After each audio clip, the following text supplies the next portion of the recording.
హల్లెలూయా. కీర్తనల గ్రంథము 34వ అధ్యాయం. కీర్తనల గ్రంథం 34వ అధ్యాయం 18వ వచనం. విరిగిన హృదయము గలవారికి యెహోవా ఆసన్నుడు, నలిగిన మనస్సు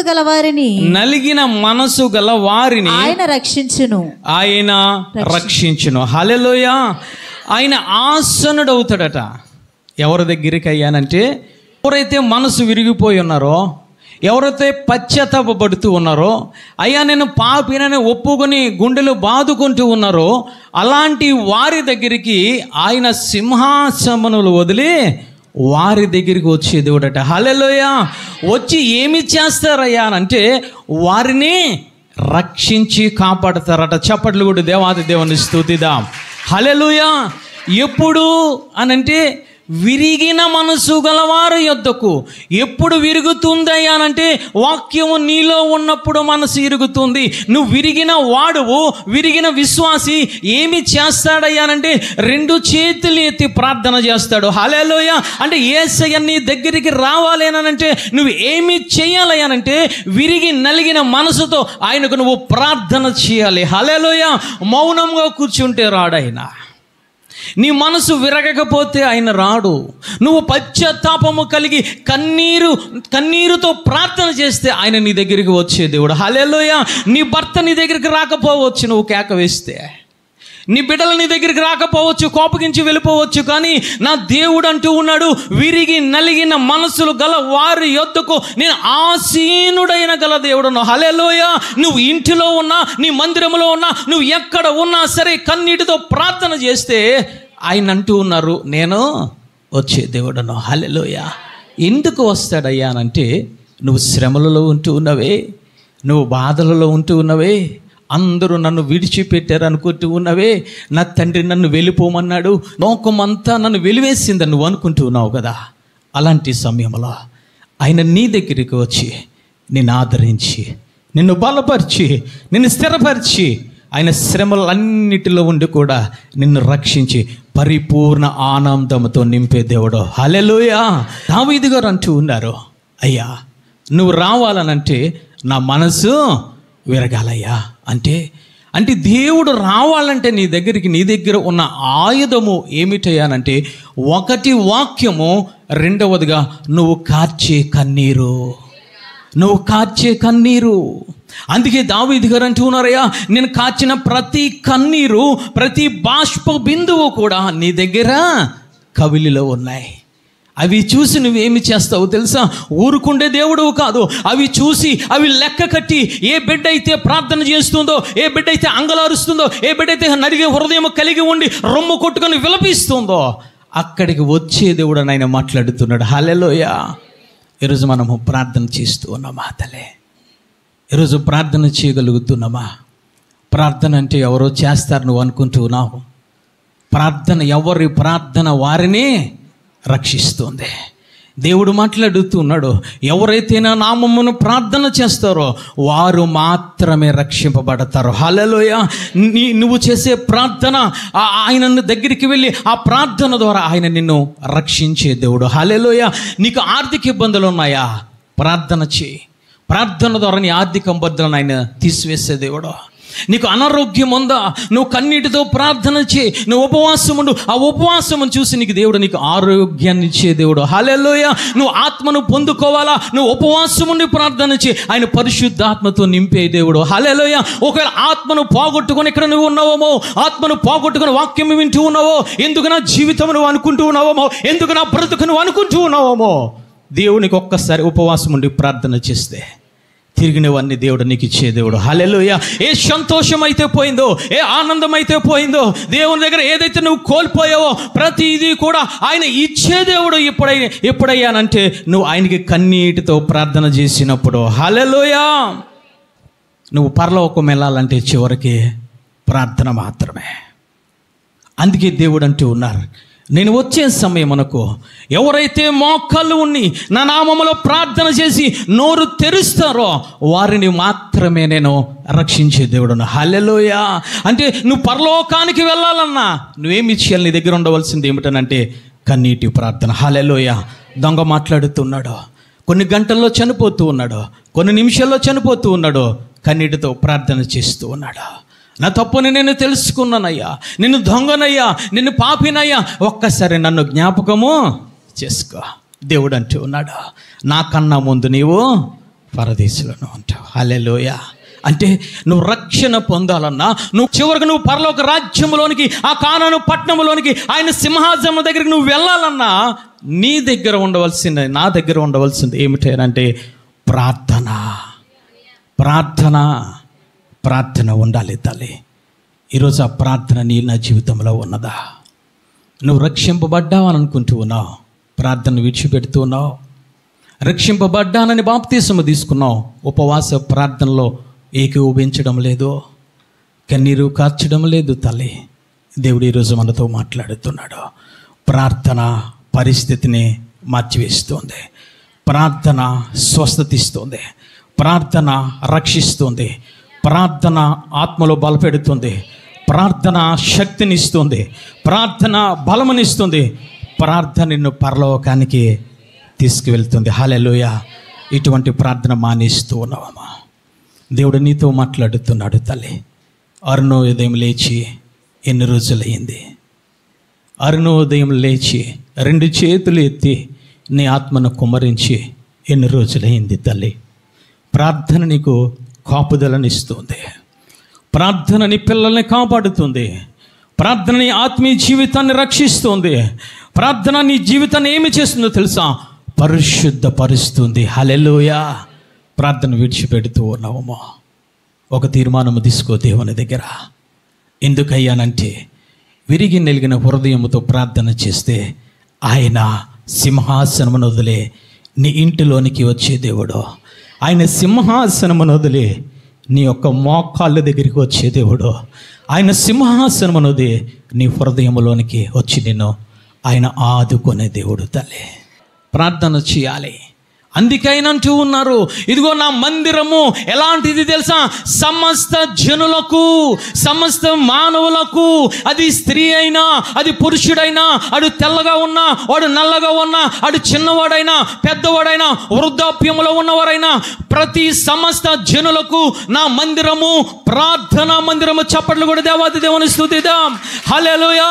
అలాంటి ప్రార్థన చేస్తూ ఉన్నావా? అలాంటి ప్రార్థనను విడిచిపెట్టి నువ్వు తిరుగుతూ ఉన్నావా తల్లి? తామే నీతిమంతులమని తమ్ము నమ్ముకొని ఇతరులను తృణీకరించు కొందరితో ఆయన ఈ ఉపమానము చెప్పిన 14వ వచనం. అతని కంటే ఇతడు నీతిమంతుడుగా తీర్చబడి తనకి ఇంటికి వెళ్ళనని మీతో చెప్పుచున్నాను. చప్పట్లు కూడా దేవాతి దేవుని స్తుతిద్దాం. హల్లెలూయా. హల్లెలూయా. ఈ వాక్యముతో దేవాతి దేవుడు మనతో మాట్లాడునుగాక, మనందరిని బలపరచునుగాక, మనందరిని నిత్యము ప్రార్థన చేసే సంఘముగా తీర్చబడునుగాక. హల్లెలూయా. మనందరము నీతిమంతులుగా తీర్చబడుదుముగాక.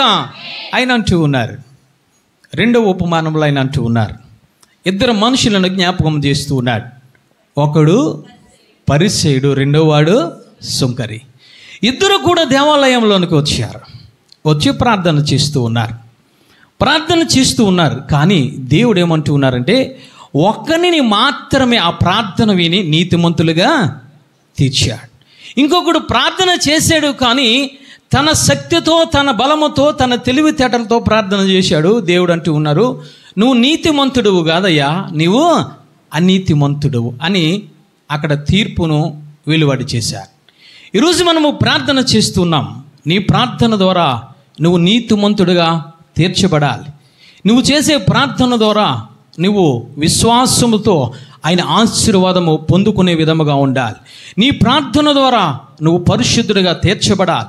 నీ ప్రార్థన ద్వారా ఆఖరికి నువ్వు పరలోక రాజ్యానికి వెళ్ళాలి. హల్లెలూయా. హల్లెలూయా. ఇక్కడ 2 వ్యక్తులు కనబడుతున్నారు. ఎవరయ్యానంటే, మొదట పరిసయ్యుడు.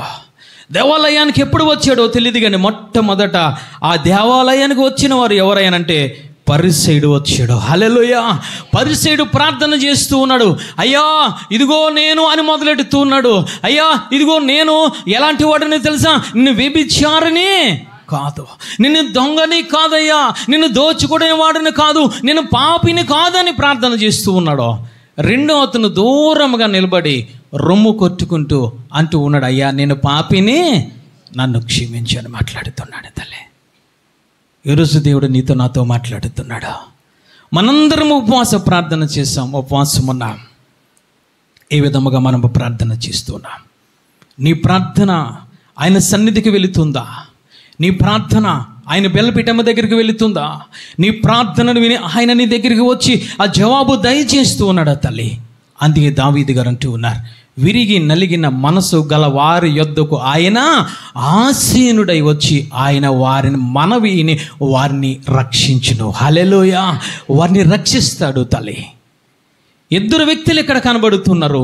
ఇద్దరు వ్యక్తులు కూడా ఏమి చేశారయ్యానంటే, ఇద్దరు వ్యక్తులు కూడా మంచి హృదయాన్ని కలిగి ఉన్నారు. ఏమిటయ్యానంటే, నేను ప్రార్థన చేయాలి. సొంకరి అదే విధముగా అనుకున్నాడు, ఇక్కడ పరిసయ్యుడు అదే విధముగా అనుకున్నాడు.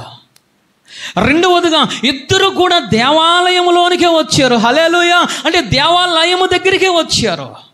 మూడవదిగా ఇద్దరు కూడా నిలబడే ప్రార్థన చేస్తున్నారు. చప్పట్లు కూడా దేవాతి దేవుని స్తుతిదా.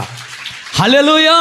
ఇద్దరు కూడా ఏమి చేస్తున్నారో తెలుసా? ఆ ప్రార్థన ముందు ఏమని మొదలు పెడుతున్నారంటే, దేవాని మొదలు పెడుతున్నారు. హల్లెలూయా! ఇంటికి వెళ్ళి మీరు చదువుకోండి. దేవాని అంటే ఇద్దరు విషయాల్లో ఏమున్నాయంటే, ఒక 5 విషయాలు దగ్గరగా కనబడుతూ ఉన్నాయి. ఇద్దరు దేవాలయానికి వచ్చారు, ఇద్దరు నిలబడి ఉన్నారు, ఇద్దరు తండ్రికి ప్రార్థన చేస్తున్నారు, ఇద్దరు కూడా మంచి నీతిమంతులుగా తీర్చబడాలని ఉన్నారు, ఇద్దరు కూడా దేవాని ప్రార్థన చేస్తూ ఉన్నారు. హల్లెలూయా! ఈరోజు మన అందరం కూడా అదే విధంగా ఉంటూ ఉన్నాం. మనమందరం కూడా దేవాలయానికి వచ్చాం. మనమందరం కూడా ప్రార్థన చేయాలనే ఉద్దేశంతో ఉన్నాం. మనమందరం కూడా నీతిమంతులుగా తీర్చబడాలని, ఆశీర్వాదము పొందుకోవాలని, ఆయన పరలోక రాజ్యములకు ఉండాలని మనం ఆశ కలిగి ఉన్నాం. అందరూ కూడా తండ్రికే ప్రార్థన చేస్తూ ఉన్నాం. హల్లెలూయా! అందరూ కూడా ఆ యెహోవా దేవునికి అంటే తండ్రి, కుమార, పరిశుద్ధాత్మ దేవునికి ప్రార్థన చేస్తూ ఉన్నాం. కానీ ఒకరి ప్రార్థన దేవుడు ఆలకించలేదు, నీతిమంతుడిగా తీర్చలేదు. ఎవరయ్యానంటే మొట్టమొదటిగా పరిసయ్యుడు.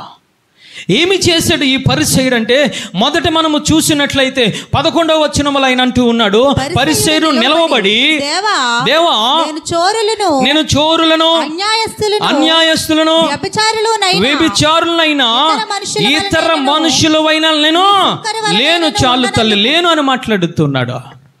మొదట ఏమి చేస్తూ ఉన్నాడయ్యా అనంటే, అతను ప్రార్థన చేయడానికి నిలబడ్డాడు, కానీ ఎదటి వ్యక్తిని దూషిస్తూ ఉన్నాడు. ఎదటి వ్యక్తి కోసము తప్పుగా మాట్లాడుతున్నాడు, ఎదటి వ్యక్తిని కించపరిచి మాట్లాడుతున్నాడు, ఎదటి వ్యక్తిని తక్కువ చేసి అక్కడ ప్రార్థన చేస్తూ ఉన్నాడు. అంటూ ఉన్నాడు, అయ్యా ఇదిగో నేను ఎలాంటి వాడిని తెలుసా? ఎదట దొంగ వలె, దుర్మార్గుడు వలె, వ్యభిచారి వలనైనా, అసొంకరి వలనైనా నేను లేనయ్యా. ఈ విధముగా సంఘములోనికి వచ్చి నువ్వు ప్రార్థన చేస్తూ ఉన్నావేమో. నువ్వు ప్రార్థన చేయవలసింది నీకు తగ్గించుకొని ప్రార్థన చేయాలి. ఎదటి వ్యక్తిని దూషించే ప్రార్థన చేయకూడదు. ఇతను చేసిన మొట్టమొదటి పొరపాటు ఏమిటంటే, ప్రార్థన చేయడానికి వచ్చాడు కానీ ఎదటి వ్యక్తిని దూషిస్తూ ఉన్నాడు, ఎదటి వ్యక్తిని అవమానపరుస్తూ ఉన్నాడు, ఎదటి వ్యక్తిని తగ్గించి ఆ భావమని ఇతను కలిగి ఉన్నాడు. ఎదటి వ్యక్తిని తగ్గిస్తే దేవుడు మాట్లాడుతున్నాడు. సామెతల గ్రంథము 14వ అధ్యాయం 21వ వచనము చదవండి తల్లి. ఎదటి వ్యక్తిని తిరస్కరిస్తే దేవుడు మాట్లాడుతున్నాడు. ఆడు ఎలాంటి వాడు ఆయన మాట్లాడుతున్నాడు. సామెతల గ్రంథం 14వ అధ్యాయం 21వ వచనం, తన పొరుగు వారిని తిరస్కరించువాడు పాపము చేయువాడు. అంటే ఎందుకు వచ్చాడు దేవాలయానికి అనంటే, నీతిమంతుడిగా తీర్చబడడానికి వచ్చాడు. కానీ ఇతను చేసే మొట్టమొదటి ప్రార్థనలోనే ఏమి కనబడుతుంది అతనిలోనంటే, పాపము కనబడుతుంది. వచ్చాడు, మోకరించాడు, తన కోసము తను ప్రార్థన చేసుకోకుండా ఎదటి వ్యక్తిని దూషించి ఎదటి వ్యక్తిని తిరస్కరించే భావము కలిగి ఉన్నాడు. దేవుడు మాట్లాడుతున్నాడు, ఎదట వ్యక్తిని తిరస్కరించే భావము, ఉద్దేశము, మనసు కలిగి ఉంటే వాడిలో ఏమి ఉందయ్యానంటే పాపము ఉన్నదే.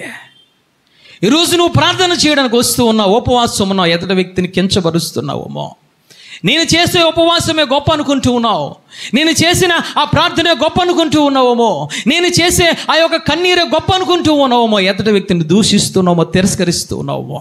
పరిశుద్ధాత్మ దేవుడు నీతో మాట్లాడుతున్నాడు. నువ్వు చేసే ప్రార్థన నిన్ను నీతిమంతులుగా తీర్చబడాలి. నువ్వు చేసే ప్రార్థన నిన్ను పాపిగా మార్చకూడదు. ఇతను ఇక్కడ ఆ సుంకరని మొట్టమొదటి అతను ఏమి చేస్తున్నా, ఎదుటి వ్యక్తిని తిరస్కరించి పాపిగా మారిపోయాడు. రెండవదిగా మనం చూసినట్లయితే అతను నిలబడి ఏమి చేస్తున్నాడంటే వెనకాల ఉన్న సుంకరి వలె నేను ఉండలేదు. అంటే ఇతను నిలబడ్డాడు, ప్రార్థన చేస్తూ ఉన్నాడు. ఇతని దృష్టి ఎటువైపు ఉందయ్యానంటే, ఇతను మనసు ఎటువైపు ఉన్నదయ్యానంటే వెనకకి తిరుగుతూ ఉన్నాడు. ఈరోజు దేవాలయంలోనికి వచ్చి ఉన్న నీవు వెనక చూపులు చూస్తున్నావేమో, లోకము వైపు చూస్తున్నావేమో. దేవుడు మాట్లాడుతున్నాడు, నాగటి మీద చెయ్యి పెట్టి వెనక తట్టు చూసువాడు నా పరలోక రాజ్యమునకు పాత్రుడు కాడు. రెండవది, ఇతను దోషం ఏమి కనబడుతుందో తెలుసా? అతను ప్రార్థన చేయడానికి, దేవాలయంలో రావడానికి పాత్రుడు కాడు. ఈరోజు నువ్వు ప్రార్థన చేసావు, దేవుడు నిన్ను రక్షించాడు, దేవాలయంలోకి తీసుకువచ్చాడు, నీకు రక్షణని ఇచ్చాడు, నీకు ఆత్మనిచ్చాడు, ఆయన సన్నిధిని ఇచ్చాడు. ఆయన సన్నిధిలోనికి వచ్చిన తర్వాత వెనకకి నువ్వు చూడకూడదు. జాగ్రత్త.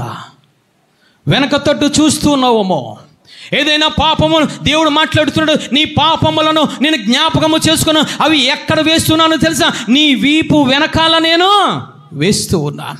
వెనకాల ఉన్న పాపములు నువ్వు తెచ్చుకుంటూ ఉన్నావు, మరలా వెనకాల ఉన్న శాపమును తెచ్చుకుంటూ ఉన్నావు, వెనకాల ఉన్న అన్యాయం అక్రమమును మరలా నువ్వు తెచ్చుకుని ఏమి చేస్తున్నావు తెలుసా? ప్రార్థన చేస్తున్నావు. ఆయన అంటూ ఉన్నాడు, అలా వెనక తట్టు చూసేవాడు ప్రార్థన నాకు పాత్రుడు కాడా. ఈరోజు దేవుడు నీతో నాతో మాట్లాడుతున్నాడు. పాపమును విడిచిపెట్టి నువ్వు ప్రార్థన చేయాలి. అంతరంగంలో పాపము పెట్టుకొని ఏ పాపమునైతే విడిచిపెట్టావో, ఏ శాపమునైతే విడిచిపెట్టావో, ఏ నోటి మాటనైతే విడిచిపెట్టావో, ఏ అక్రమను విడిచిపెట్టావో, ఏ అన్యాయం విడిచిపెట్టావో, ప్రతిదీ కూడా దేవుడు నిన్ను అది వెనక తట్టు పాడవేశాడు. దానిని మరలా నువ్వు ఎదురుకి తెచ్చుకోకూడదు. అది మరలా నీ హృదయంలో పెట్టుకుని నువ్వు ప్రార్థన చేయకూడదు తల్లి. ఆయన అంటూ ఉన్నాడు, అలాంటి వారు ప్రార్థన నేను ఆలకించను. చెల్లియో తల్లి, రక్షింపబడ్డావు, వెనకకి తిరుగుతున్నావు. జాగ్రత్త. జీవితంలో వెనకకి తిరిగితే ఏమి జరుగుతుందో తెలుసా? సాతానుడు నిన్ను తొక్కివేస్తాడు. నీ ప్రార్థన ఆయన దగ్గరికి వెళ్ళనివ్వడు తల్లి. నీ ప్రార్థనకు వాడు అడ్డుపడిపోతాడు. వెనకకి తిరిగితే నీ ప్రార్థనలో శక్తి ఉండదు, నీ ప్రార్థనలో బలము ఉండదు తల్లి. వెనకకి తిరిగింది ఎవరయ్యా? ఎవరో లోతు భార్య ఉప్పు స్తంభం అయిపోయింది. ఎందుకు పనికి రాకుండా అయిపోయింది. తమ జీవితమే వ్యర్థమైపోయింది. పాత నిబంధన గ్రంథంలో కాదు, కొత్త నిబంధన గ్రంథంలో పరిశుద్ధాత్మ దేవుడు మాట్లాడుతున్నాడు. లోతు భార్యను ఒక్కసారి మీరు జ్ఞాపకం చేసుకోండి. సంఘములో నిలబడ్డ నీవు, మోకరించిన నీవు, ఉపవాసం ఉన్న నీవు, ప్రార్థన చేస్తూ ఉన్న నీవు, ప్రార్థన చేసేటప్పుడు పై వాటి కోసమే నువ్వు ప్రార్థన చేయాలి. ప్రార్థన చేసేటప్పుడు పరిశుద్ధాత్మను నువ్వు చూస్తూ ప్రార్థన చేయాలి. ప్రార్థన చేసేటప్పుడు కలువరి శిలువలో వేలాడుతున్న ఆ యేసయ్య వంక నువ్వు చూసి ప్రార్థన చేయాలి తల్లి. రెండవదిగా ఇతను చేసిన పొరపాటు ఏమిటంటే వెనక తట్టు చూసి ప్రార్థన చేశాడు. దేవునికి అతను పాత్రుడు కాలేదు తల్లి. మూడవదిగా అని అంటూ ఉన్నాడు. ఏమి చేస్తూ ఉన్నాడంటే చూడండి అక్కడ 11వ వచనంలో, నేను చోరులవైనను కాదు అని మాట్లాడుతున్నాడు. అంతేకాదు, వారు మనకు 2 మార్లు ఉపవాసము చేయుచు నా సంపద అంతటిలోనూ 10వ వంతు ఇస్తూ ఉన్నాను. నా అనేది అక్కడ కనబడుతోంది. అంటూ ఉన్నాడు. ఏమిటో తెలుసా? నేను అని మాట్లాడుతున్నాడు, నా సంపదన అని మాట్లాడుతున్నాడు. అంటే అతనిలో ఏముందో తెలుసా? అహం అనేది ఏర్పడింది, గర్వం అనేది ఏర్పడింది. ఎప్పుడైతే నీలోనికి గర్వం వచ్చిందో దేవుని దృష్టికి నువ్వు ఏ విధముగా ఉంటావో తెలుసా? ఒక వెర్రి వాడి వలె ఉంటావు. నువ్వు చేసే ప్రార్థన వెర్రి దాని వలె దేవుని దృష్టికి కనబడుతుంది. ఎందుకయ్యానంటే ధనవంతుడు అంటూ ఉన్నాడు, నా ప్రాణమా తినుము, తాగుము, సుఖించుము. దేవుడు అంటూ ఉన్నాడు, ఓ వెర్రివాడా, ఓ పిచ్చివాడా అని మాట్లాడుతున్నాడు. ఈరోజు ప్రార్థన చేసేటప్పుడు నువ్వు అనుకుంటూ ఉన్నావు, నా శక్తి కొలిది నేను ప్రార్థన చేస్తూ ఉన్నాను, నా బలము కొలిది నేను ప్రార్థన చేస్తూ ఉన్నాను, నా తెలివితేటల కొలిది నేను ప్రార్థన చేస్తున్నాను, నా తెలివితేటల కొలిది ఉపవాస దినంలో ప్రతిష్ఠించుకున్నాను అని మాట్లాడుతున్నావు. జాగ్రత్త. నా అనేది వస్తే పతనమైపోతావు. నా అనేది వస్తే దేవుని దృష్టికి వెరివాడైపోతావు. దేవుడు ఈ యొక్క పరిసయ్యుడు ప్రార్థన ఆలకించకపోవడానికి గల కారణం మొట్టమొదటి అతను ఏమి చేస్తున్నాడో తెలుసా? అతను ఎదటి వ్యక్తిని దూషిస్తూ ఉన్నాడు. రెండవదిగా అంటూ ఉన్నాడు, వెనక తట్టు చూస్తూ ఉన్నాడు. మూడవదిగా అతను ఏమి చేస్తున్నాడంటే, నా దశం భాగము నేను కానుకలు ఇస్తూ ఉన్నాను, నేను చోరును వలే కాదు, నేను వారమునకు 2 మార్లు నేను ఉపవాసం అంటూ ఉన్నాను. ఈరోజు అటువంటి దృక్పథంతో నువ్వు ఇక్కడ కూర్చొని ప్రార్థన చేస్తూ ఉన్నావమ్మా. సమస్తము ఆయన నీకు ఇచ్చాడా? ఏది నీదే కాదు, నీ ప్రాణము నీది కాదు, నీ జీవము నీది కాదు, నీ శరీరము నీది కాదు తల్లి. ఇదంటూ ఉన్నాడు, నా సంపదన, నా ఆస్తి, నా ప్రాణము, నేను నీతిమంతుడను, నా దశంభాగం. ఈరోజు నువ్వు అనుకుంటూ ఉన్నావు, నేను కానుకలు ఇచ్చాను కాబట్టి దేవునికి పర్వాలేదని నువ్వు ఇక్కడ అనుకుంటూ ఉన్నావు. జాగ్రత్త. దేవుడు సంఘముతో మాట్లాడుతున్నాడు. ఆయన సమస్తము నీకు ఇచ్చి ఉన్నతమైన స్థానంలో నిన్ను నిలబెట్టాడు. హల్లెలూయా, హల్లెలూయా. నా అనే స్వభావం వచ్చింది. నా అనే స్వభావం ఎప్పుడైతే వచ్చిందో దేవుని దృష్టికి మూడవగా అతని ప్రార్థన వెర్రి ప్రార్థన అయిపోయింది. దేవుడు అతను చూస్తూ ఉంటే వాడు వెర్రి వాడు వలె కనబడుతూ ఉన్నాడు తల్లి. ఏమి చేస్తూ ఉన్నాడయ్యానంటే, అతను ఈ సొంకరి వలెనైనా కాదు. అంటే దేవుడు మాట్లాడుతున్నాడు, నిన్ను వలె నీ పొరుగు వారిని ప్రేమించాలి. అతను ఎంత పాపి అయినా సరే అతను నువ్వేమి చేయాలో తెలుసా? నువ్వు ప్రేమించాలి. నీకు బాధ పెడుతూ ఉన్నాడా? అయినా అతను నువ్వు ప్రేమించాలి. అతను నిన్ను హింస పెడుతూ ఉన్నాడా? నువ్వు క్షమించి సహనము కలిగి అతని కోసం నువ్వు ప్రార్థన చేయాలి. హల్లెలూయా. అంతేగాని ఎదటి వ్యక్తిని నువ్వు కించపరచడానికి వీలు లేదు తల్లి. ఎదటి వ్యక్తి అంటూ ఉన్నాడు, ఇదిగో వెనకాల ఉన్న ఆ సొంకరి అంటే ఆ పాపి వలె నేను ఉండలేనందుకు నీకు కృతజ్ఞత స్తుతులు. ప్రార్థన చేసేటప్పుడు ఎదటి వ్యక్తిని ప్రేమించగలే అనుభవంలోనూ ఉండాలి. హల్లెలూయా. అందుకే అపోస్తలుడైన పౌలు గారు మాట్లాడుతున్నారు, నేను అన్య భాషలో మాట్లాడుతున్నాను, నేను ఆత్మతోనూ ప్రార్థన చేస్తున్నాను, నేను నోటితోనూ ప్రార్థన చేస్తున్నాను, నేను అనేక వరములు కలిగి ఉన్నాను, కానీ నాలో ప్రేమ లేకపోతే నేను వ్యర్థుడను వ్యర్థుడనని మాట్లాడుతున్నాడు. ఈరోజు ప్రేమ లేకుండా, ఎదుటి వ్యక్తిని ప్రేమించే హృదయం లేకుండా, ఎదుటి వ్యక్తిని క్షమించే హృదయం లేకుండా, ఎదుటి వ్యక్తి మీద సహనము లేకుండా ప్రార్థన చేస్తూ ఉన్నావమ్మా. జాగ్రత్త. నీ ప్రార్థన వ్యర్థమైపోతుంది, నీ ఉపవాసము వ్యర్థమైపోతుంది, నువ్వు ఇచ్చిన కానుకలు వ్యర్థమైపోతాయి, నువ్వు కార్చిన కన్నీరు వ్యర్థమైపోతుంది, చివరకు నువ్వు జీవించే జీవితము కూడా వ్యర్థమైపోతుంది తల్లి. చివరగా అతను ఏమి చేశాడయ్యా అనంటే, మన సామెతల గ్రంథము 28వ అధ్యాయం 9వ వచనం చదవండి తల్లి. సామెతల గ్రంథము 28వ అధ్యాయం 9వ వచనం. ధర్మశాస్త్రమును వినబడకుండా చెవిని తొలగించుకుని వాని ప్రార్థన హేయము. చాలు తల్లి. అంటే ఇతనిలో ఏమి లేదయ్యా చివరగానంటే, ధర్మశాస్త్రం అనేది ఇతనిలో లేదు. ఇతను ఏ విధముగా దేవునికి కనబడుతున్నాడంటే హేయమైన వాడిగా కనబడుతున్నాడు, నీతిమంతుడిగా కనబడడం లేదు, అతను ఒక విశ్వాసిగా కనబడడం లేదు, ఒక కన్నీరు కార్చే వ్యక్తిగా కనబడడం లేదు, కానుకలు ఇచ్చిన వ్యక్తిగా కనబడడం లేదు, ఉపవాసం ఉండే వ్యక్తిగా కనబడడం లేదు. చివరగా ఇతను ఒక పరిసయ్యుడు ఏ విధముగా కనబడుతున్నాడు దేవుని దృష్టి కంటే ఒక హేయుడుగా, హేయమైన ప్రార్థన చేసే వాడిగా కనబడుతున్నాడు. గల కారణం ఏమిటి అనంటే, అతనిలో ధర్మశాస్త్రము లేదు. నువ్వు ఉపవాసం ఉన్నావు అంటే, నువ్వు కన్నీరు కారుస్తున్నావు అంటే, మొదట నీలో వాక్యం ఉండాలి. హల్లెలూయా. మొదట నీలో ధర్మశాస్త్రం అనేది ఉండాలి. మొదట ఆయన కట్టడలై ఉండాలి. నీ ఇష్టానుసారముగా నువ్వు ప్రార్థన చేస్తే ఆయన ప్రార్థన ఆలకించడు. ఎదటి వ్యక్తిని దూషించి ఎదటి వ్యక్తిని క్షమించే భావము లేకుండా నేను కానుకలు ఇస్తున్నాను, వారానికి 2 మార్లు ఉపవాసం ఉంటూ ఉన్నానని చెప్పి నిష్టానుసారంగా నీ సొంత తెలివితేటలతో జ్ఞానముతో ప్రార్థన చేస్తే ఆయన నీ ప్రార్థన ఆలకించడు. తలే ఏ విధముగా చేస్తూ ఉన్నాం, ఏ విధముగా ప్రార్థన చేస్తున్నాం. నీవు చేసే ప్రార్థన నిన్ను రక్షించాలి. నీవు చేసే ప్రార్థన నిన్ను నీతిమంతులుగా తీర్చబడాలి. నువ్వు చేసే ప్రార్థన నీకు ఆశీర్వాదకరముగా ఉండాలి. ప్రార్థన నేను నీతిమంతులుగా తీర్చబడిన తర్వాత ఆయన పరలోక రాజ్యానికి చేర్చబడాలి. హల్లెలూయా. ఏ విధముగా చేస్తూ ఉన్నాం? పరిసయ్యుడి వలె ప్రార్థన చేస్తూ ఉన్నామో జాగ్రత్త. పరిసయ్యుని హృదయం కలిగి ఉంటూ ఉన్నామో, పరిసయ్యుని యొక్క మనసును కలిగి ఉంటూ ఉన్నామో, పరిసయ్యుడు నడిచినట్లు నడుస్తూ ఉన్నామో. దావీదు గారు అందుకే మాట్లాడుతున్నారు, ఎవరైతే విరిగి నలిగిన హృదయం కలవారు ప్రార్థన చేస్తున్నారో వారి దగ్గరికి నేనేమి చేస్తానో తెలుసా? ఆసీనుడై వారి దగ్గరికి వచ్చి నన్ను రక్షిస్తానంటూ ఉన్నాడు. హల్లెలూయా. ఏ విధముగా చేస్తున్నాం ప్రార్థన? ప్రార్థన అంటే నోరు తెరుస్తున్నావా తల్లి? సమూయేలు గారితో దేవుడు మాట్లాడుతున్నాడు, ప్రార్థన చెయ్యకపోవడమో పాపము. రక్షింపబడి కూడా ప్రార్థన చేయడం లేదు దినదినము కూడా. రక్షింపబడి కూడా నువ్వు ఉపవాసం ఉండడం లేదమో.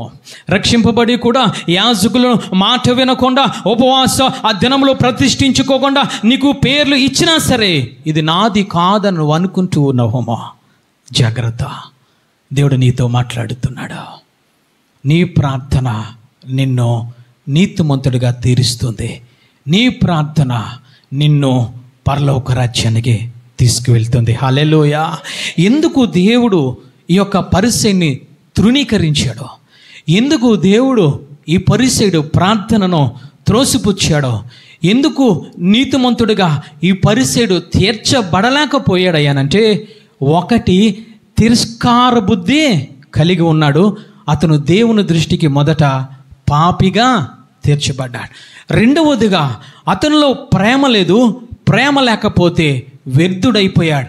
మూడవదిగా అతను ఏమి చేస్తున్నాడంటే నాది అనే అహంభావము కలిగి ఉన్నాడు, దేవుని దృష్టికి వెర్రివాడైపోయాడు. నాలుగవదిగా చివరికి దేవుని ధర్మశాస్త్రం అతనిలో లేకుండా ప్రార్థన చేస్తున్నాడు. దేవుడు అతనిని పాపిగా తీర్చివేశాడు. తలే ఈరోజు దేవుడు నీతో మాట్లాడుతున్నాడు. ప్రార్థన అంటే నిష్టానుసారంగా చేయడానికి వీలులేదు. ప్రార్థన అంటే నీ శక్తితో నీ బలంతో చేయడానికి వీలులేదు. నీ తెలివితేటలతో చేయడానికి వీలులేదు. ధర్మశాస్త్రం ఏమి బోధిస్తూ ఉందో, ఆయన కట్టడలు ఏ విధముగా ఉన్నాయో, ఏ విధముగా ఉపవాసము ప్రతిష్ఠించుకోవాలో దేవాలయంలోనికి వచ్చిన నీవు ఆ విధముగా చేస్తేనే, విరిగి నలిగిన హృదయంతో చేస్తేనే ఆయన నీ ప్రార్థన ఆలకించే దేవుడు. హల్లెలూయా. సామెతల గ్రంథము 15వ అధ్యాయం 8-9 వచనములు చూద్దాం. సామెతల గ్రంథము 15వ అధ్యాయం 8-9 వచనములు. అర్పించు బలులు, భక్తిహీనులు అర్పించు బలులు యెహోవాకు హేయములు. హేయములు. యథార్థవంతుల ప్రార్థన, యథార్థవంతులు ప్రార్థన ఆయనకు ఆనందకరము. ఆయనకు ఆనందకరము. భక్తిహీనుల మార్గము, భక్తిహీనుల మార్గము యెహోవాకు హేయము. యెహోవాకు హేయము. హేయము. నువ్వు బలులు అర్పిస్తున్నావు, ప్రార్థన చేస్తున్నావు, ఒక పరిసయ్యుడు వెళ్ళే ఆయన అంటూ ఉన్నారు, నీ మార్గమే నాకు హేయము, నువ్వు చేసే ప్రార్థనే నాకు హేయము. ఎవరు ప్రార్థన ఆయనకి ఇష్టమట? నీతిమంతులు చేసే ప్రార్థన ఆయనకు ఆనందకరము. చప్పట్లు కొట్టి దేవాతి దేవుని స్తుతిద్దాం. హల్లెలూయా. ఆయన నీ దగ్గరికి రావాలంటే నువ్వేమి చేయాలో తెలుసా? విరిగి నలిగిన మనసుతో నువ్వు ప్రార్థన చేయాలి. హల్లెలూయా. దేవుడు అంటూ ఉన్నారు, వెనకాల ఉన్న సుంకరి నీతిమంతుడు. చప్పట్లు కూడా దేవాది దేవుని స్తుతిద్దాం. హల్లెలూయా. ఎందుకు నీతిమంతుడుగా దేవాది దేవుడు తీర్చాడు సుంకరిని?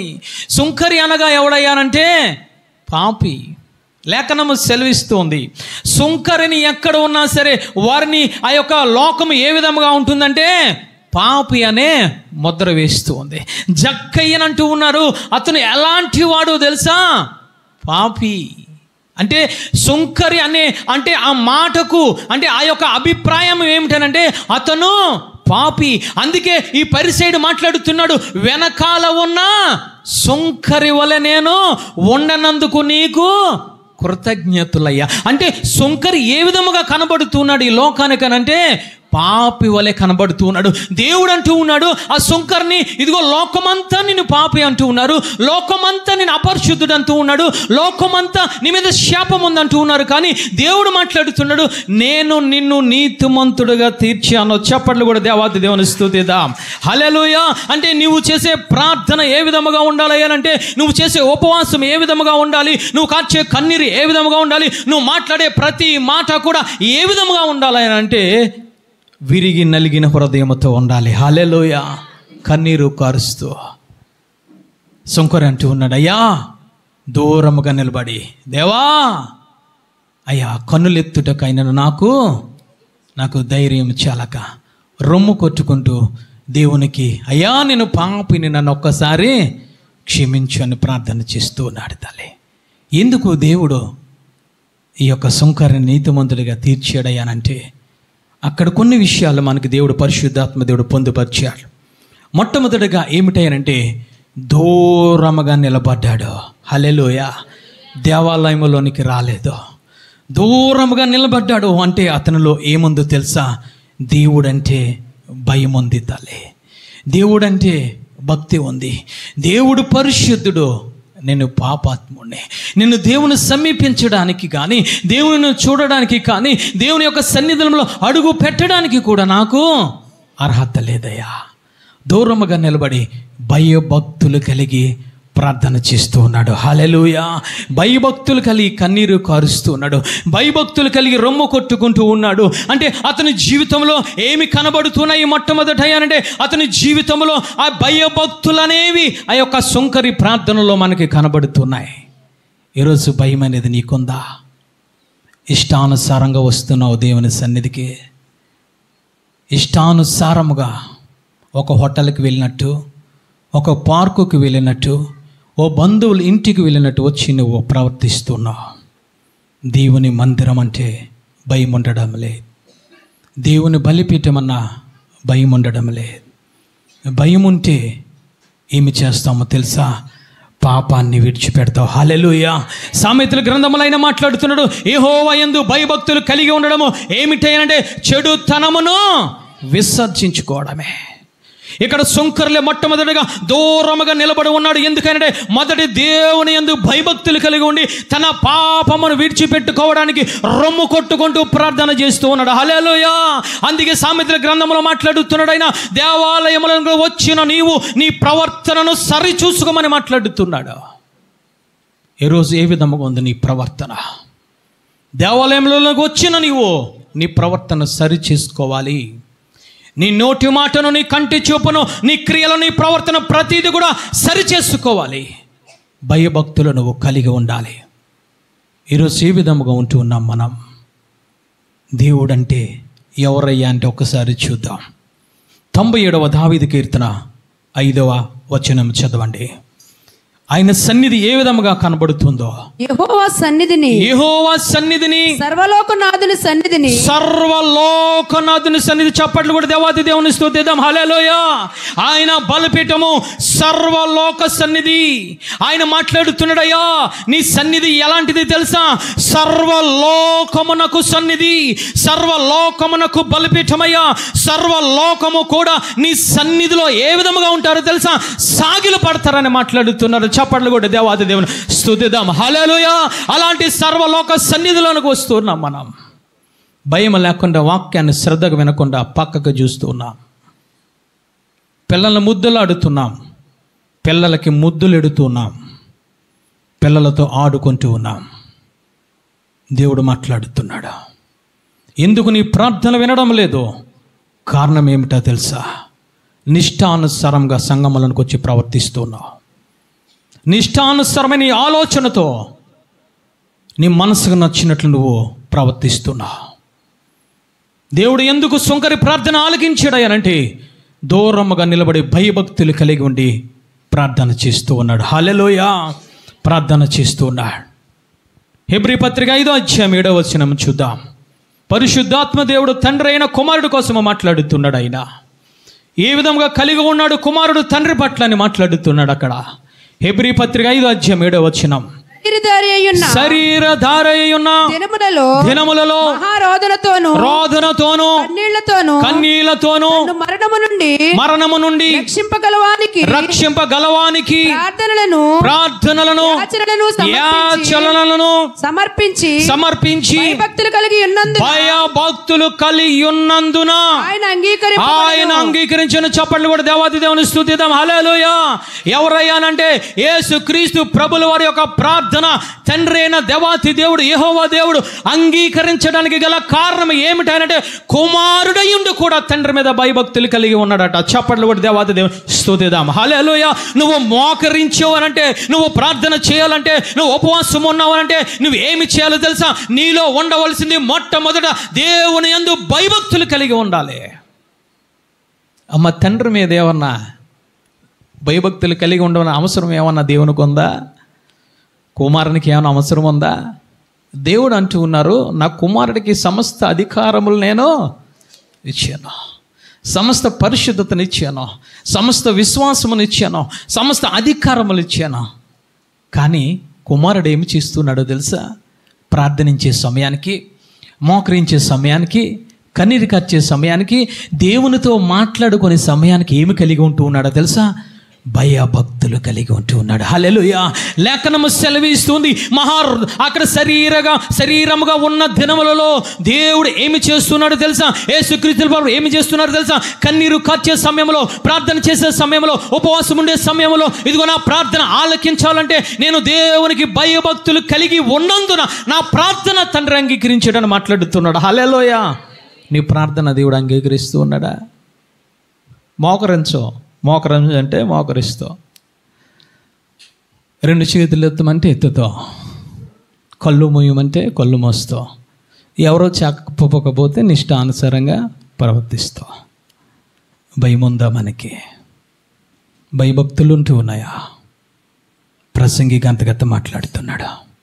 నీ ప్రార్థన ఆలకించాలంటే, దేవుడు నీ దగ్గరికి రావాలంటే, దేవుడు నిన్ను ఆశీర్వదించాలంటే, దేవుడు నువ్వు నీతిమంతుడిగా తీర్చబడాలంటే మందిరంలోనికి వచ్చినప్పుడు నీ ప్రవర్తన జాగ్రత్తగా చూసుకుందా.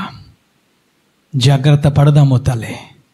మందిరంలోనికి వచ్చిన నీవు నీ ఆలోచనలు జాగ్రత్త పెట్టుకోవాలి, నీ హృదయాన్ని జాగ్రత్త పెట్టుకోవాలి, నీ చూపులను జాగ్రత్త పెట్టుకోవాలి, నీ యొక్క నడతను, నీ యొక్క ప్రతి విషయాన్ని జాగ్రత్తగా చూసుకోవాలి. సుంకర్ని దేవుడు ఎందుకు నీతిమంతుడిగా తీర్చాడు? మొట్టమొదటంటే దేవుని యందు భయభక్తులు కలిగి ఉన్నాడు. హల్లెలూయా. రెండవదిగా ఏమి చేస్తున్నాడంటే, అయ్యా ఇదిగో నేను కన్నులెత్తడానికి కూడా నేను సరిపోను, నాకు ధైర్యం లేదయ్యా. రెండవదిగా అతను ఏమి కలిగి ఉన్నాడంటే తనకు తాను తగ్గించుకున్నాడు. చప్పట్లు కూడా దేవాతి దేవుని స్తుతిద్దాం. హల్లెలూయా. మొట్టమొదటి దేవుని యందు భయభక్తులు కలిగి ఉన్నాడు. రెండవదిగా తనకు తాను అంటూ ఉన్నాడు, అయ్యా నీ వంక చూడడానికి కూడా నేను కొనులెత్తడానికి నేను సరిపోను. తనకు తాను తగ్గించుకున్నాడు.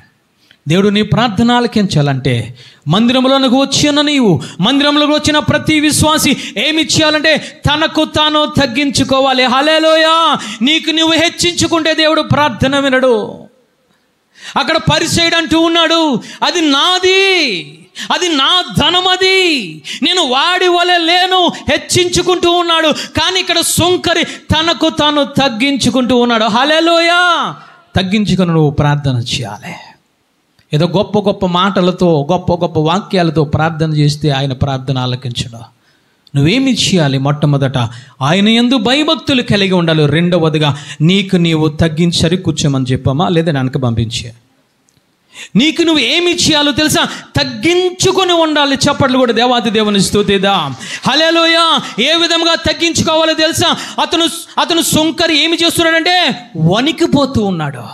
నేను దేవాలయంలోనికి వెళ్ళాలని వణుకుపోతూ ఉన్నాడు. ఇదిగో నేను రెండు చేతులు ఎత్తాలని వణుకుపోతూ ఉన్నాడు. అయ్యా నీ కన్నులు నేను చూడలేనయ్యా, అదిగో నేను తల దించుకొని నేను ప్రార్థన చేస్తున్నాడు. వణుకుపోతూ ఉన్నాడు. తల నీలో వణుకు అనేది ఉండాలి.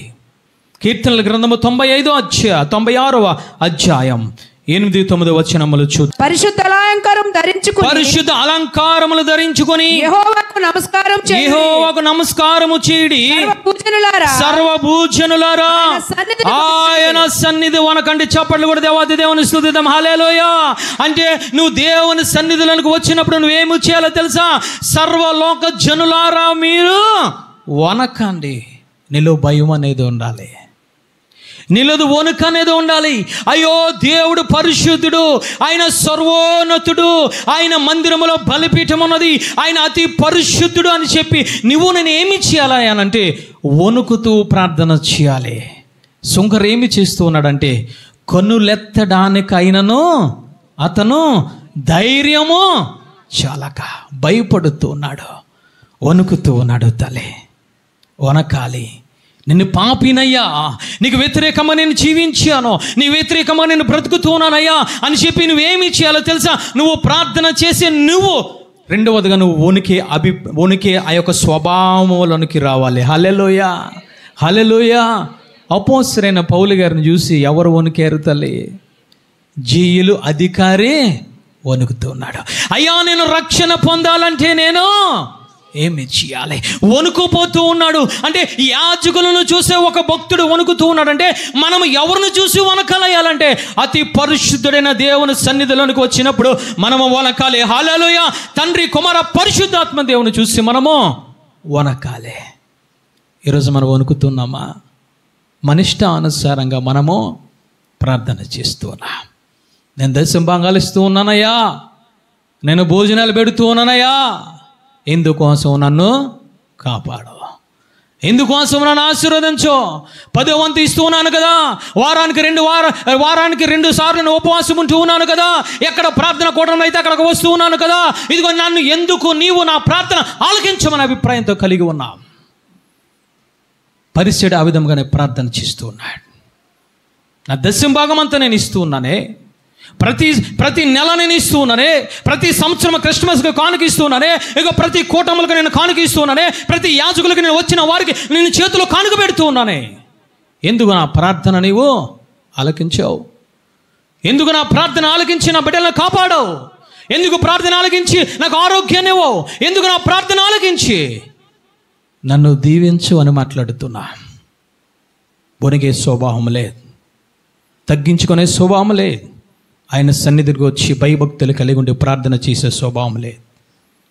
మొట్టమొదటి శంకరులు కలిగి ఉన్నది భయభక్తులు కలిగి ఉండి ప్రార్థన చేస్తూ ఉన్నాడు. రెండవదిగా ఏమి చేస్తున్నాడు? తనకు తాను తగ్గించుకొని ప్రార్థన చేస్తూ ఉన్నాడు. మూడవదిగా అంటూ ఉన్నాడు ఏమిటయ్యానంటే లోకాసు సువార్త 18వ అధ్యాయం ఒకసారి మనం చూద్దాం. 13వ వచనం చదవండి తల్లి. 13వ వచనం. అయితే సుంకరి దూరముగా నిలిచి ఉండి ఆకాశము వైపు కనులెత్తుటకైనను ధైర్యము చాలక రొమ్ము కొట్టుకొనుచు, దేవా పాపినైన నన్ను కరుణించుమని ప్రార్థన చేశాను. హల్లెలూయా. ఏమి చేస్తూ ఉన్నాడయ్యా? మూడవదిగానంటే రొమ్ము కొట్టుకుంటూ ప్రార్థన చేస్తూ ఉన్నాడు. హల్లెలూయా. విరిగి నలిగిన మనసుతో ప్రార్థన చేస్తున్నాడు.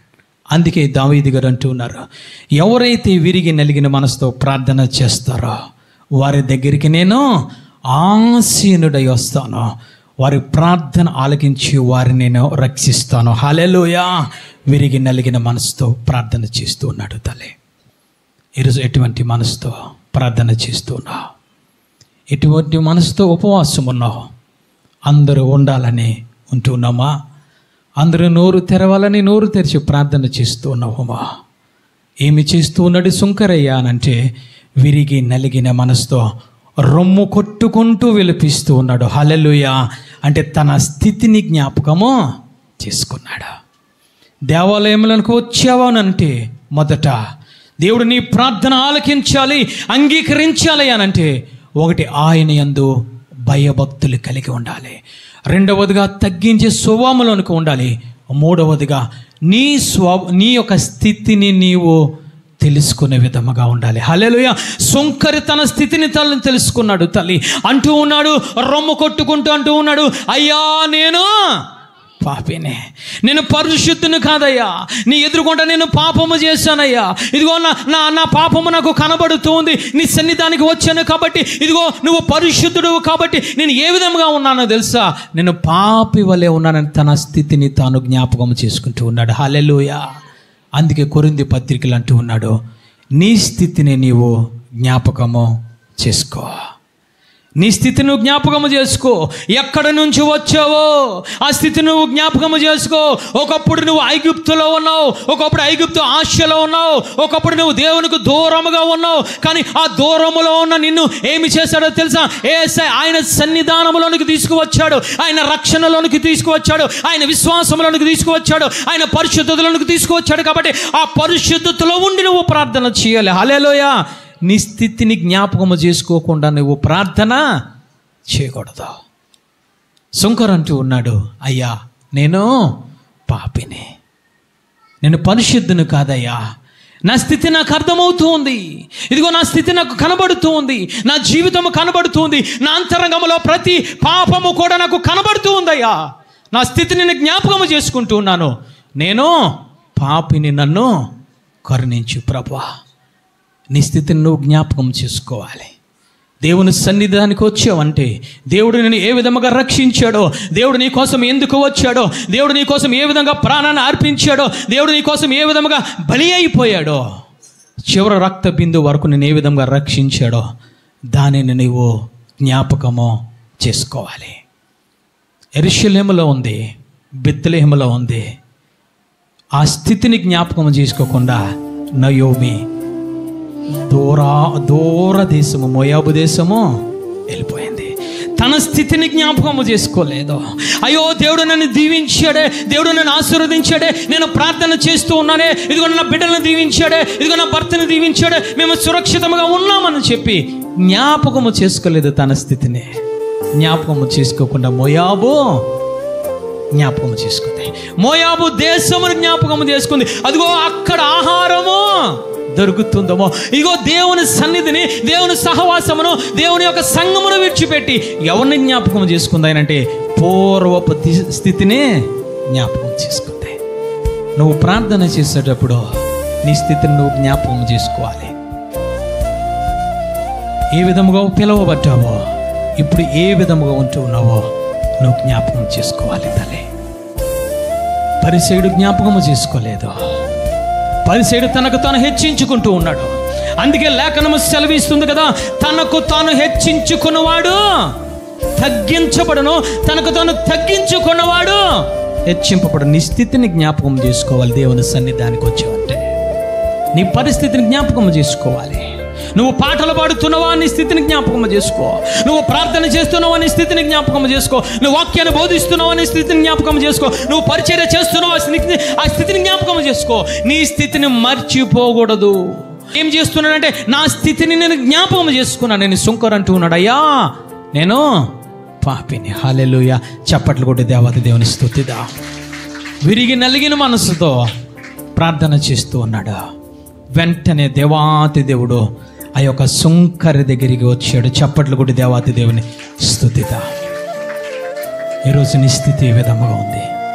హెచ్చించుకునే స్థితి కనబడుతుందేమో, నేనే పరిశుద్ధును అనుకుంటూ ఉన్నామో, ఈరోజు నీవు నీ కుటుంబాన్ని, నీ కుటుంబం హెచ్చించుకొని ఈరోజు ప్రార్థన చేస్తూ ఉన్నావు. తల్లి, దేవుడు ఈరోజు నీతో నాతో మాట్లాడుతున్నాడు. నా తెలివితేటలు అనుకుంటూ ఉన్నావు, నా శక్తి అనుకుంటూ ఉన్నావు, నా బలం అనుకుంటున్నావు. నీ శక్తి, నీ బలం ఎవరు ఇచ్చారో తెలుసా? దేవాతి దేవుడు ఇచ్చాడు. హల్లెలూయా. ఆయన జ్ఞాపకం చేసుకోకుండా నా తెలివితేటలు అనుకుంటున్నావు, నా బలం అనుకుంటున్నావు. జాగ్రత్త. తనకు తాను ఏమి చేశాడయ్యా? మొట్టమొదటి శంకరేనంటే తనకు తాను భయభక్తులు కలిగి ఉన్నాడు, తనకు తాను తగ్గించుకున్నాడు, తన స్థితిని తాను జ్ఞాపకం చేసుకున్నాడు. హల్లెలూయా. ముగించుకుందాము. చివరగా ఏమి చేస్తున్నాడయ్యానంటే రొమ్ము కొట్టుకొని వెలిపిస్తూ పశ్చాత్తాపడుతున్నాడు. హల్లెలూయా. పశ్చాత్తాపడుతున్నాడు. తల్లి, అంటే నువ్వు దేవుని ఎదురుకుండా నీతిమంతుడిగా తీర్చబడాలనంటే నువ్వు చివరగా ఏమి చేయాలి తెలుసా? పశ్చాత్తాపపడి నీ పాపములు ఒప్పుకోవాలి. హల్లెలూయా. మన సన్నిధానికి వచ్చావనంటే నువ్వేమి చేయాలో తెలుసా?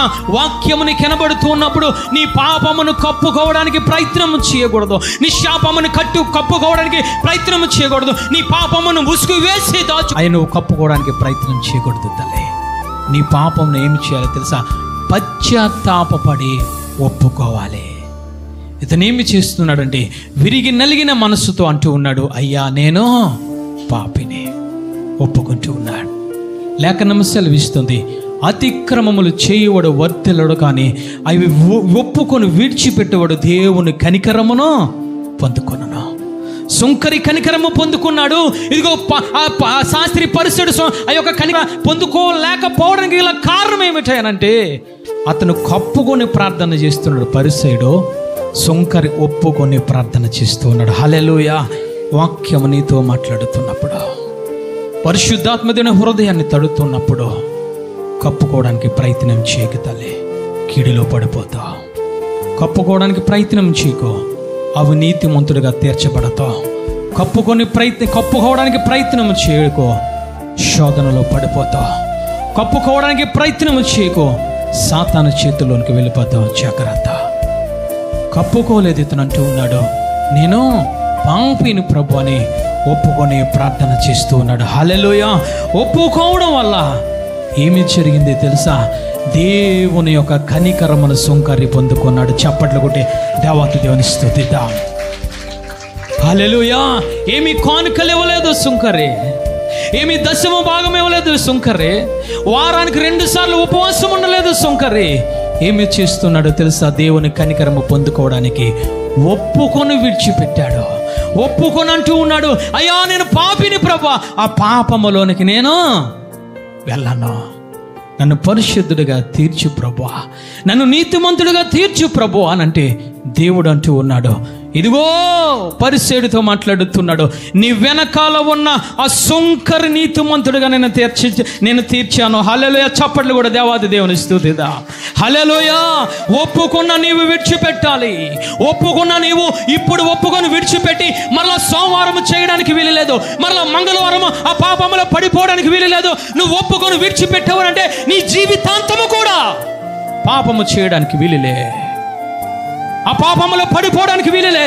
అది నోటి మాట అయినా, అది వ్యభిచారమైన, అక్రమమైన, అన్యాయమైన ఏది అయినా సరే దేవునికి వ్యతిరేకమైన నువ్వు ఒప్పుకున్నావు అని అంటే ఏమి చేయాలో తెలుసా? ఆయన కనికరము పొందుకోవాలంటే విడిచిపెట్టిన దానివి పాపములోనికి నువ్వు మరలా వెళ్ళకూడదు తల్లి. ఏమి ఒప్పుకున్నాడు అయ్యానంటే మొదట అతను మాట్లాడుతున్నాడు విరిగి నలిగిన మనసుతో. ఆ సుంకరి మాట్లాడుతున్నాడు, అయ్యా నేను పాపిని ప్రభువా. మొదట తన పాపాన్ని ఒప్పుకున్నాడు. రెండవదిగా నా హృదయాన్ని నీకు అర్పిస్తూ ఉన్నానయ్యా అని హృదయాన్ని అర్పించాడు. మూడవదిగా అయ్యా నేను కన్నీరు, ఇదిగో నేను కన్నులు ఎత్తడానికైనా సరిపోను, కానీ నా కళ్ళలోంచి కన్నీరు వస్తుందయ్యా, నా కన్నీళ్ళు నీకు నేను సమర్పిస్తూ ఉన్నాను. నా శరీరము పాపముతో ఉన్నదయ్యా, నా శరీరంతో నా పాపాన్ని, ఆ శరీరం నీకు అప్పచెప్పుకుంటూ ఉన్నానయ్యా, ఇదిగో నా ఆత్మను కూడా నీ చేతికి నేను అర్పిస్తున్నానయ్యా అని తన శరీరమును, తన పాపమును, తన శాపమును, తన అక్రమమును, తన అన్యాయమునంతటిని కూడా, తన ఆత్మను కూడా దేవుని సన్నిధిలో సమర్పించాడు. చప్పట్లు కూడా దేవాది దేవుని స్తుతిద్దాం. హల్లెలూయా. ఒప్పుకోవడం అంటే నోటితో అనుకుంటున్నావు, నువ్వు పాపిని ప్రభువును ఒప్పుకుంటూ ఉన్నావు. నేను పాపిని ప్రభువును ఒప్పుకుంటున్నావు నోటితో, హృదయంలో అంతరంగంలో ఉన్న పాపాన్ని దాచిపెట్టుకుంటున్నావు. నీ దేవునికి నువ్వు ఒప్పుకున్న నీవు నీ హృదయము కూడా దేవునికి సమర్పించాలి. ఒప్పుకున్న నీవు నీ శరీరము కూడా దేవునికి సమర్పించాలి. ఒప్పుకున్న నీవు నీ ఆత్మను కూడా దేవునికి సమర్పించాలి. ఒప్పుకున్న నీవు నీ శరీరము, నీ ఆత్మ, నీ జీవము, నీ ప్రాణము కూడా దేవునికి సమర్పించుకోవాలి.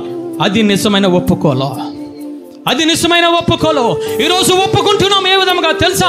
దేవుని సన్నిధిలోనికి వచ్చిన నీవు, దేవుని సన్నిధిలోనికి వచ్చిన నేను ఏమి చేస్తున్నామో తెలుసా? ఒక పరిసైడు ప్రార్థన మనం చేస్తూ ఉన్నాం. కానుకలు ఇచ్చాను, వారానికి ఉపవాసం ఉంటూ ఉన్నాను, నేను భయభక్తులు కలిగి ఉంటూ ఉన్నాను. నువ్వు అనుకుంటున్నావు నీ పాపాన్ని విడిచిపెట్టుకోకుండా గర్వముతో ప్రవర్తిస్తున్నావు. నీ సమర్పణ ఎవరికి కావాలి? నీ కానుకలు ఎవరికి కావాలి? నువ్వు వారమంతా ఉపవాసం ఉంటే ఎవరికి కావాలి? నీ ప్రాణము ఆయనకి సమర్పించకుండా, నీ ఆత్మను ఆయనకి సమర్పించకుండా, నీ నోటి మాటను ఆయనకి సమర్పించకుండా, నీ దేహం ఆయనకి సమర్పించకుండా, ప్రతి పాపమును సంతోషించకుండా లేఖనము సెలవిస్తుంది, పాప భారమును మోయుచున్న దేవుని గొర్రెపిల్ల. నీ పాపమును కాదే మోసేది ఆయన. నీ శరీరంలో ఉన్న పాపను మోస్తూ ఉన్నాడు, నీ శరీరంలో ఉన్న రుగ్మతను మోస్తూ ఉన్నాడు, నీ శరీరంలో ఉన్న శాపాన్ని మోస్తూ ఉన్నాడు, నీ అంతరంగంలో ఉన్న పాపమును కూడా ఆయన మోస్తూ ఉన్నాడు.